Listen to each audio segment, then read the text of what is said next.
매일의 하나님 말씀. 하나님은 말세에 와서 주로 말씀을 하는데 영의 위치에서 말하고 사람의 위치에서 말하고 제3자의 위치에서도 말하는 등 서로 다른 방식으로 말씀한다. 일정한 기간마다 말씀하는 방식이 각기 다르며 말씀하는 방식으로 사람의 관념을 돌려 세우고 사람 마음 속에 있는 막연한 하나님의 형상을 없앤다.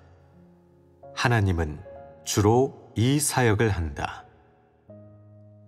사람들이 모두 하나님이 오면 병을 고치고 귀신을 쫓아내며 이적을 행하고 물질적인 축복을 베풀어 준다고 여기기 때문에 하나님은 이 심판과 형벌의 사역을 하여 사람 관념 속에 있는 그러한 것들을 모두 없애는 것이다. 그리하여 사람으로 하여금 하나님이 실제적이고 정상적임을 알게 하고 사람 마음속에 예수 형상을 제거하여 하나님의 새로운 형상이 사람을 점유하게 한다. 하나님의 형상이 사람의 내면에서 오래되면 우상에 속하게 된다. 예수가 와서 행한 사역은 하나님의 모든 것을 대변한 것은 아니었다. 그는 이적과 기사를 어느 정도 행하고 약간의 말씀을 하고 마지막에 십자가에 못 박혔다. 그는 하나님의 일부를 대변했을 뿐 하나님의 모든 것을 대변할 수 없었으며 하나님을 대표하여 일부 사역만 행했다. 하나님은 너무나 기묘하고 위대하여 측량할 수 없는 데다가 하나님은 한 시대에 일부 사역만 하기 때문이다. 지금 이 시대에 하나님이 하는 사역은 주로 사람에게 생명의 말씀을 공급하고 사람의 본성, 본질과 폐괴 성품을 폭로하며 사람의 종교관념, 봉건적인 사상과 낡은 사상을 없애는 것이다. 사람의 지식, 문화, 이런 것들은 모두 하나님이 말씀으로 드러내야 정결하게 된다. 하나님은 말세에 이적과 기사가 아닌 말씀으로 사람을 온전케 한다. 말씀으로 사람을 드러내고 심판하며 형벌하고 온전케 하여 사람이 하나님의 말씀 속에서 하나님의 지혜와 사랑스러움을 보게 하고 하나님의 성품을 알게 하며 하나님의 말씀을 통해 하나님의 행사를 보게 한다.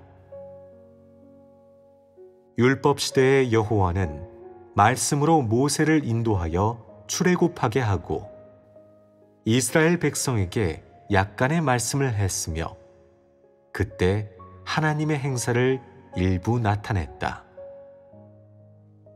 사람의 자질은 제한적이어서 어떻게 해도 전면적으로 알지 못했기 때문에 하나님은 계속 말씀하고 사역했던 것이다. 은혜 시대의 사람들은 또 하나님 행사의 일부를 보았다.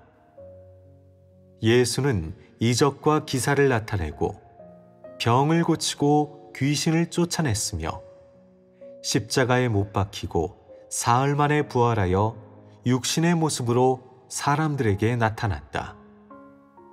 사람들이 알 수 있는 것은 그 정도뿐이었다. 하나님이 어디까지 보여주면 사람은 거기까지 알게 되고 하나님이 더 이상 보여주지 않는다면 사람은 하나님을 그 정도 차원으로 규정한다. 그러므로 하나님은 계속 사역하여 사람의 알을 더욱 깊게 함으로써 점차적으로 하나님의 본질을 알게 하는 것이다. 하나님은 말세에 말씀으로 사람을 온전케 한다. 하나님의 말씀으로 너의 폐괴 성품을 드러내고 하나님의 실제로 너의 종교관념을 대체한다. 하나님은 말세에 성육신하여 주로 말씀이 육신되고 말씀이 육신으로 오며 말씀이 육신으로 나타난다라는 말을 이룬다. 이 부분을 분명히 알지 못한다면 굳게 설 수 없다. 하나님은 말세에 주로 말씀이 육신으로 나타나는 이 사역을 이루는데 이것은 하나님 경륜의 일부 사역이다. 그러므로 너희는 하나님이 어떻게 사역하든 결국 하나님은 사람이 그를 규정하지 못하게 한다는 것과 하나님이 말세에 이 사역을 행하지 않는다면 사람의 삶이 어느 정도에서 그치게 된다는 것을 분명히 알아야 한다. 너는 하나님이 십자가에 못 박힐 수 있다든가 소돔을 멸할 수 있다든가 예수가 죽음에서 부활하여 베드로에게 나타났다든가 이런 것들만 알 뿐 하나님의 말씀이 모든 것을 이룰 수 있고 사람을 정복할 수 있다는 것을 말하지 못한다.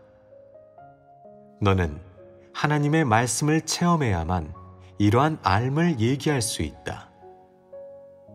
네가 하나님의 사역을 많이 체험할수록 하나님을 더욱 분명히 알게 되어 하나님을 자신의 관념으로 규정하지 않게 된다.